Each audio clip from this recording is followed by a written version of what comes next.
Assalamualaikum, salam sejahtera. Apa hal korang? Selamat kembali ke dalam channel YouTube Rais Hamid Aris TV dan masih lagi bersama dengan YouTuber kekembaran rakyat Malaysia, Indonesia, Brunei, Singapura, Rais Hamid. Apa hal korang? Check it out now. Ya, betul-betul. Let's go. Come on yo. Bismillahirrahmanirrahim. Allahumma salli ala Muhammad wa ala ali Muhammad. Yang tak subscribe, tekan butang subscribe. InsyaAllah kita road to 400k subscriber dan mudah-mudahan channel YouTube Rais Hamid terus boleh dijadikan asbab kebaikan untuk kita semua di dunia dan di akhirat. So jangan lupa tekan butang subscribe now. Okey, ramai yang minta aku buat ulasan, buat reaction berkenaan dengan ada satu video viral daripada seorang TikTokers yang katanya sangat-sangat famous, di mana beliau membuat prank dekat taman mana aku tak tahu. Tiba-tiba dia membawa kek dan kek itu telah dipecepekkan dekat muka ada seorang akak ni yang sedang membawa anak dia dekat kerusi roda, yang anak dia tu adalah seorang OKU. Aku rasa tak perlu kot aku nak playback balik video dia, nak tengok sama-sama dekat korang, sebab aku pun menyampah tengok konten macam tu yang masih ada orang Malaysia buat. Dah keluar macam-macam fatwa dah, ustaz-ustaz semua dah cakap dah, video-video prank, budaya-budaya prank yang dibawa daripada barat ni adalah haram, sebab seolah-olah menganiaya orang, mempermainkan orang. Dan aku pelik juga kenapa rakyat Malaysia masih mudah kena tipu dengan orang-orang yang suka buat video-video prank macam ni dekat social media. Kenapa aku cakap macam tu? Meh aku bagi tahu. Sebenarnya, ni aku nak cerita ni, aku dah buka cerita ni. Kenapa Mamat ni dekat video prank dia tu dia bubuh hashtag Raja Viral. Ada orang bagi tahu aku dia self claim dia ni Raja Viral. Korang silap. Korang senang kena tipu. Aku ni jenis ikut saranan daripada agama Islam, di mana sampai sesuatu berita aku tak terus buat kesimpulan. Aku akan siasat dulu dengan teliti, barulah aku akan keluarkan video reaction dan sebagainya. Mamat yang buat prank ni yang menggunakan akaun TikTok bernama Daeng Elando ataupun nama sebenar dia Daeng Iskandar Muhammad Tahir, sebenarnya terlibat dalam salah satu program kolaborasi antara Dato' Aznil Haji Nawawi ataupun Pak Nel dengan Aeon Malaysia. Aeon tu yang tempat korang pergi beli barang-barang basah tu, yang mana program ni dinamakan sebagai Raja Viral. Semua sekali ada 12 peserta yang mana semuanya adalah TikTokers yang ada follower beratus-ratus ribu. Jadi program ni berlangsung 8 minggu dan hadiah-hadiah adalah RM80,000. Setiap minggu dorang akan diberi task untuk hasilkan video dan video itu kena viral lah. Tapi sebenarnya setiap minggu tu juga dorang diberikan tema untuk menghasilkan video. Contohnya macam buat parody ke,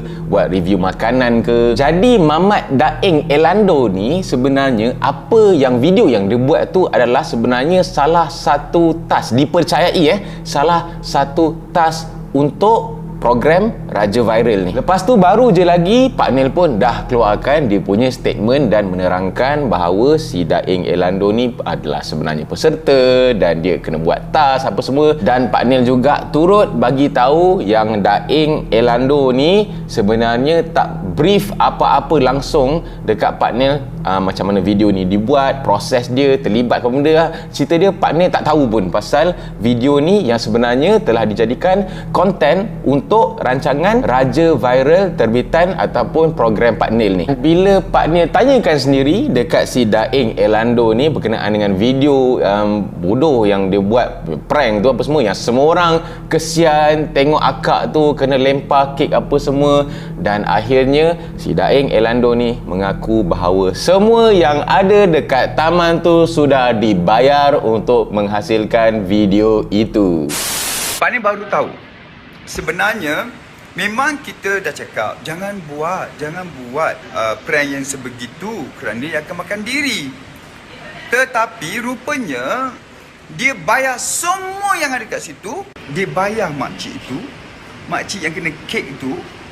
Dia bayar ibu kepada kakak itu, adik OKU-nya, dan juga anak-anak yang kelilingnya semua adalah pelakon-pelakon. Dan ini semua adalah di luar pengetahuan Pak Nel. Maknanya prank yang berlaku itu bukanlah prank pada orang awam. Tidak Pak Nel. Itu adalah pelakon-pelakon saya. Sebab itulah aku cakap, aku pelik dengan rakyat Malaysia ni. Bila keluar video-video prank yang sangat-sangat murah, sangat-sangat loser punya video prank ni, masih lagi ada orang percaya. Kesianlah, itulah. Termasuklah sebelum ni apa, ada prank tarik tudung lah, prank pegang tangan lah. Semua tu semua dah set up lah, semua dah dibayar lah, dah dirancang lah. Cubalah lepas ni rakyat Malaysia ni fikir keluar daripada kotak sikit. Cuba fikir secara bijak sikit. Dekat taman tu, out of nowhere, mamat ni nak lempar kek, dia boleh pilih akak yang tengah tolak anak OKU dekat kerusi roda. Sedangkan ramai lagi dekat taman tu, kalau betul benda ni memang real prank, tak ke benda ni boleh jadi kes polis, jadi kes jenayah. Dan tengok reaction akak tu, kalau benda ni real, aku yakin akak tu tak teragak-agak nak buat polis report dan sebagainya. Bukan setakat akak tu, aku rasa orang lain pun turut akan bekerjasama untuk buat polis report, dan juga mungkin diorang akan rekod juga video kejadian tu dan viralkan dan akan kecam mamat ni. Jadi kesimpulan dia sekarang ni, aku nak bagi tahu, nombor satu, rakyat Malaysia, tolong jangan tertipu dengan konten-konten creator, baik dekat YouTube ke, dekat IG ke, dekat TikTok ke. Kalau keluar lagi video-video prank ni, percayalah cakap aku, benda ni semua dah set up. Siapa yang terlibat, yang prank ke, yang di prank ke, yang kena tumbuk ke, yang ditumbuk ke, semua tu sudah dibayar, semua dah ada planning, semua dah bekerjasama. Sebelum partner tu keluar dengan statement, aku sendiri borak dengan YouTuber Art Donivia, yang mana Art Donivia ni forward video tu kat aku, suruh aku tengok. Aku siap cakap lagi, aku rasa benda ni semua dah dirancang lah, semua tu dah dibayar lah. Alhamdulillah, memang betul pun. Kepada content creator yang muda-muda, yang baru nak berjinak-jinak ke, yang dah lama ke, sudah-sudahlah dengan video-video, dengan konten-konten prank-prank ni.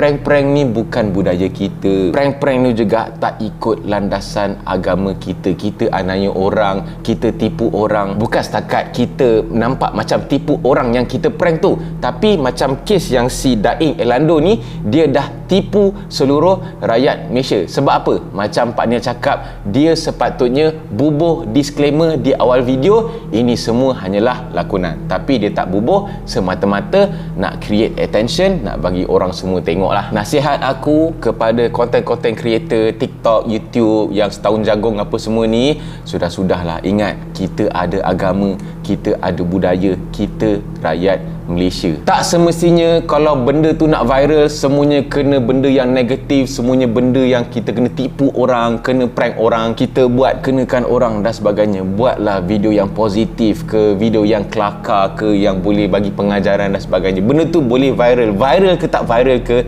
sebenarnya itu adalah semua dengan izin Allah. Kalau video kau bagus, Allah akan gerakkan hati orang lain untuk tengok dan untuk share video kau supaya benda tu jadi viral. Aku harap benda ni jadi pengajaran. Aku kalau boleh tak nak tengok dah. Okey, konten-konten creator yang nak jadi YouTuber lah, TikTokers lah, tak payahlah buat video-video prank ni. Baik prank yang real ataupun prank yang dah dirancang. Alright?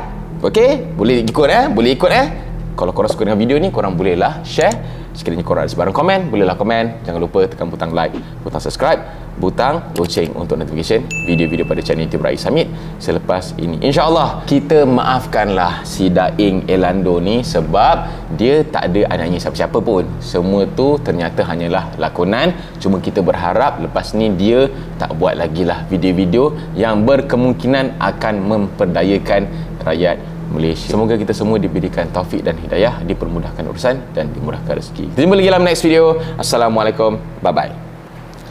See ya.